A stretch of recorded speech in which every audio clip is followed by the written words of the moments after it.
Шымкент қаласының әкімі Ғабит Сыздықбеков шаһарымыздың экономикалық әлеуметтік саласының дамуы жөнінде баяндама жасады. Сөзінше, шаһарымыздың экономикалық даму өсімі 10 айда 12%-ға артқан. Сонымен қатар, шаһардағы еңбек ақысы төмен 15 мыңға жуық адамның жалақысы 50 мың теңгеге көтерілген. Бұл мақсатта бюджеттен 10 миллиард теңге бөлініпті. Қаламызда алғаш рет шағын және орта кәсіпкерлердің жаңа бастамаларын қолдау үшін шағын өндірістік алаңдарды құру жобасын бастадық. Бұл жерде толық инфрақұрылыммен қамтылған дайын өндіріс алаңдары кәсіпкерлерге қолжетімді болады. Бүгінгі таңда аумағы 54 мың шаршы метр құрайтын 3 өндірістік алаңды салу жұмыстары басталды. Қала қауіпсіздігі үшін түнгі жарықтандыру маңызды. Тұрғындар тарапынан көп көтерілетін мәселелердің бірі осы.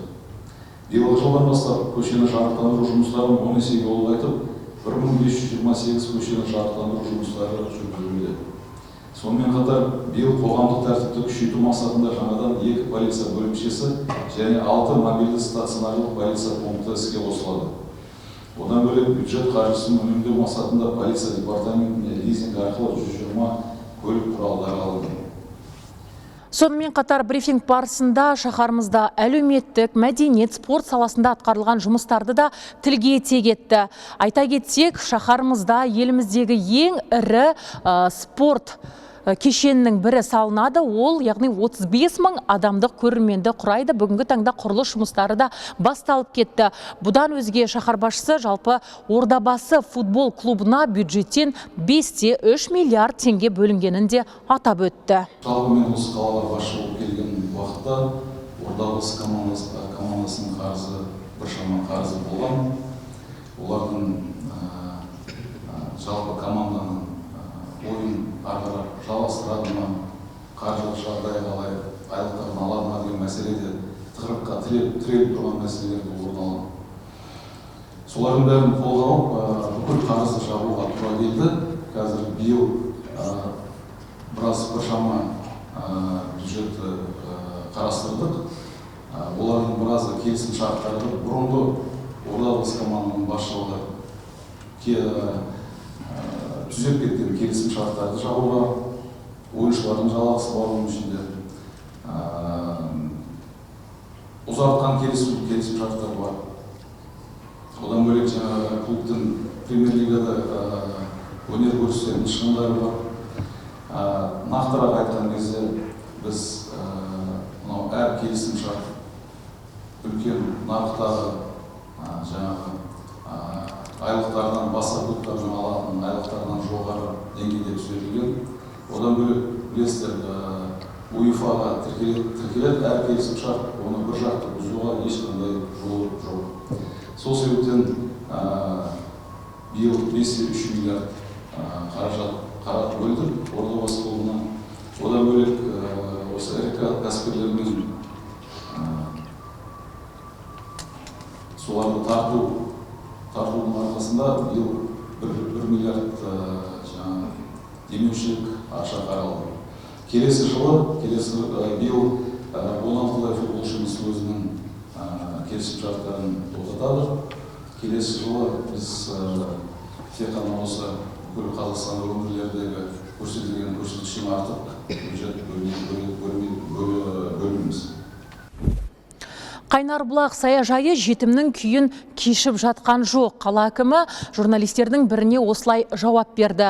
Сөзінше, қылмыстық деректер шаһарымыздың жалпы еліміздің барлық өңірінде орын алып жатыр. Дегенмен де Қайнарбұлақтағы тағы да бір мәселе, ол жабайы саудаға қатысты.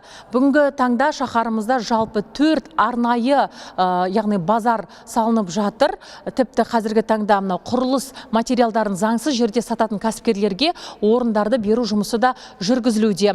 Бұдан өзге шаһарда тағы да бір мал базарын салу жұмысы қолға алынды. Бүгінгі таңда арнайы жер телімін анықтау жұмыстары да жүргізіліп жатыр.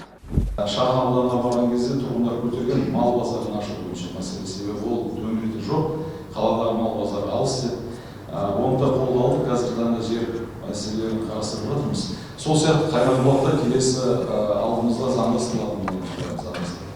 Масс-медиа өкілдерінің бірі Шымкент қаласында полиция департаментіндегі кадр тапшылық мәселесін көтерді.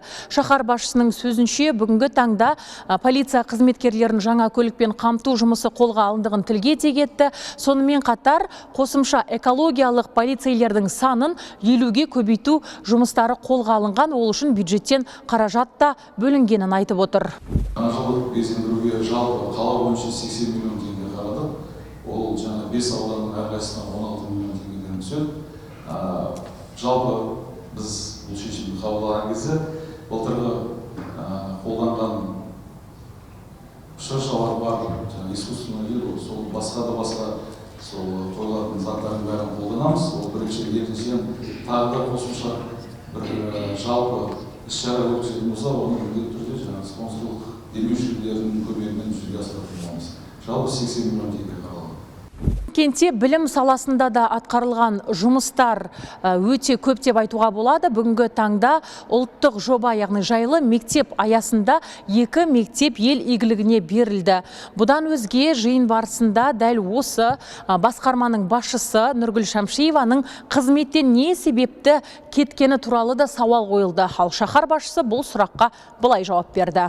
Акцентировать етіп сұрағыңызға жауап берейін. Бірінші Шамшиева Нұргүл ханымға мен толықтай сенемін. Ол кісіні осы жерге алып келген себебіміз ең адал азамат, осы жердегі былық болып жатқан салалардың біреуін ретке келтіреді деген ниетпен алып келген болдыңыз. Ол бірінші. Екіншіден, келгенде өте дұрыс айттыңыз. Ең басты салалардың бірі бюджетіміздің 3-тен 1 бөлінетін сала, білім саласы. Бұл жақта жаңа сатып алу конкурстарында да проблемалар болды. Ашығын айтқанда, балалардың тамағына да отырған, бұрыннан келе жатқан жүйелі түрде жұмыс істеп келе жатқан компаниялар, адамдар болды, осы жерде бір топ ұйымдасқан адамдар болды. Оның бәрін ол кісі қолдан келгенше тоқтатып, бұзуға тырысты. Бұл мәселе бойынша білесіз, қорғау органдарының қызметкерлері де істі болып соты өтіп, қазір жазасын өтеп жатыр. Енді қазіргі уақытта бұл шешімі жаңағы ойланған сұрағыңыздың тағы да екінші бөлім. Себебін енді адам болғаннан кейін әйел кісі адам шаршайды. Жүйемен қарсы жүйемен күресу қиын екенін ошақта келді. Бұрыннан қалыптасқан жүйемен. Сол себепті де ойлаймын.